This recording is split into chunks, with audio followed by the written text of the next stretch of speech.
She did something no woman would normally dare to do, all to get revenge on the man who assaulted her. She put on a sexy dress and showed up at the prison every single week, right on time, to visit the man who had violated her. Not only did she never bring up the past, she even became close friends with him. If you don't watch until the very end, you'll never guess what she's really after. Miranda is young, beautiful, and has a bright future ahead of her, but she's always been single. So one of her co-workers introduced a friend to her. They decided to have the blind date at Miranda's house. On the day of the date, just as she was carefully getting ready, there was an unexpected knock at the door earlier than planned. Miranda hurried to greet him. The moment she saw his scruffy beard and unkempt appearance, her interest immediately dropped. But out of politeness, she still invited him inside. At the time, Miranda was still wearing loose, casual clothes, so she went back to her room and changed into a white dress. The man's gaze instantly turned lecherous, making Miranda feel extremely uncomfortable. You look hot.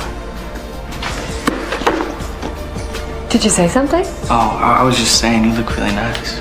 She immediately became more alert. While she was writing something, the man casually picked up her pen and started fiddling with it. This disgusted Miranda, who has a strong aversion to germs, and she told him to leave. Unexpectedly, the man didn't leave. Instead, he locked the door from the inside. Why'd you do that? Unlock my door. Okay, you need to leave, like right now, or I'm calling the police. Yeah, don't you touch me. It's okay.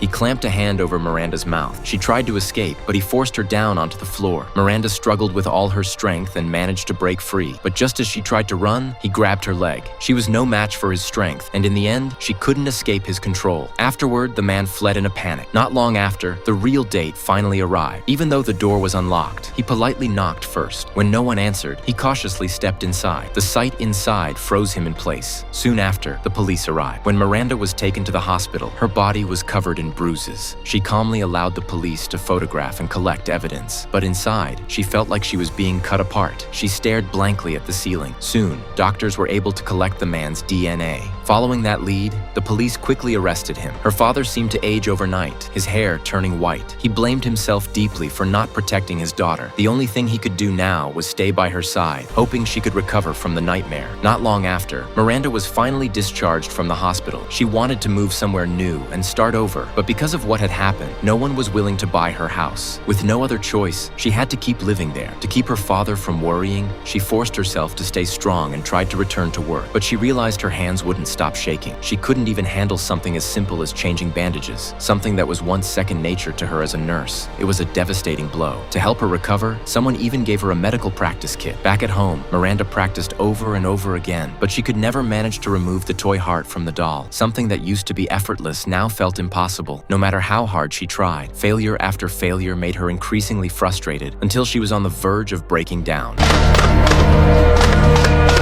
Even the smallest things in daily life would trigger her anger. To avoid conflict with others, Miranda locked herself inside her house for days. Then one day, she suddenly pulled herself together and wrote a letter to the man who had assaulted her. She searched online for the prison he was being held in and mailed the letter, but it was quickly returned. Miranda didn't give up. She immediately wrote another one. No matter how many times the letters were returned, she kept sending new ones. During this time, a long-lost smile returned to her face. She even started renovating her old house. Finally, one day, she received a reply from him. He agreed to let Miranda visit him in prison. His face was filled with guilt. He thought Miranda had come to confront him, and he didn't even dare to look her in the eyes. But Miranda's eyes were full of gentleness. She didn't mention the past at all. Instead, she casually asked about the food in prison. The man thought she was concerned about him, and he broke into a happy smile. The second time they met, the man took the initiative to apologize. Then he tried to keep the conversation going, saying he was good at fixing things. From then on, Miranda visited him every week. Her makeup became more refined, and her outfits more alluring each time. Strangely, one time, the man didn't show up. A few days later, he requested to see Miranda. It turned out that, in order to get out of prison sooner, he had been bullied and chose not to fight back, which left him badly injured. Miranda looked at him with sympathy, but deep down, she was secretly thrilled. As time passed, their relationship grew closer, almost like a couple who could talk about anything. One day, the man suddenly told Miranda that due to his good behavior, he had been granted parole and would soon be released. Miranda was shocked. She hadn't expected that day to come so soon. Look, if you don't want to see me when I get out of here, I'll understand.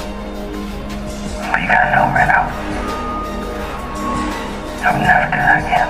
A few days later, Miranda unexpectedly received a bouquet of flowers. Instead of being pleased, she was furious. She didn't want her coworkers finding out about any of this. The man kept apologizing, saying he just wanted to stay in touch. Miranda didn't reject him. Soon after, the man showed up at her place. Miranda was startled, but he quickly stepped back and explained he was there to fix something. Miranda calmed down and offered him a homemade drink. The man worked diligently, but Miranda never let her guard down. She kept blocking the doorway, refusing to let him go further inside, afraid he might hurt her again. Fortunately, he behaved himself this time. Later, he went out to buy paint. Miranda's father recognized him instantly. Gripping a stick, he looked ready to beat the man to death on the spot. After the man left, her father rushed home and confronted Miranda, demanding to know why she was still in contact with that monster. It turned out she had recognized the fragments he brought. They matched the damage in her ceiling. Miranda told her father not to interfere and assured him she would handle everything herself, but he couldn't understand her actions at all. I don't know you.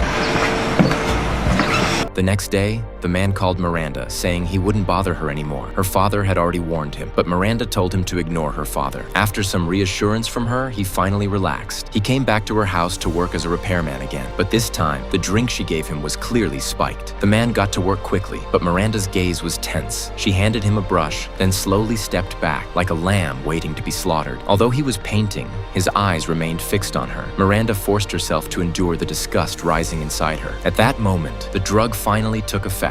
The man began to feel unwell and asked if he could lie down inside for a bit. Miranda naturally agreed. The moment he stepped inside, he lost consciousness. When he woke up, Miranda appeared before him in a seductive outfit, explaining that he had fainted. She even pretended to take care of him attentively. The man was deeply moved. Just as he was enjoying it, Miranda suddenly changed her expression and cursed him as a disgusting criminal. The man realized something was wrong. Only then did he notice that his hands and feet were tightly bound. Panic set in instantly.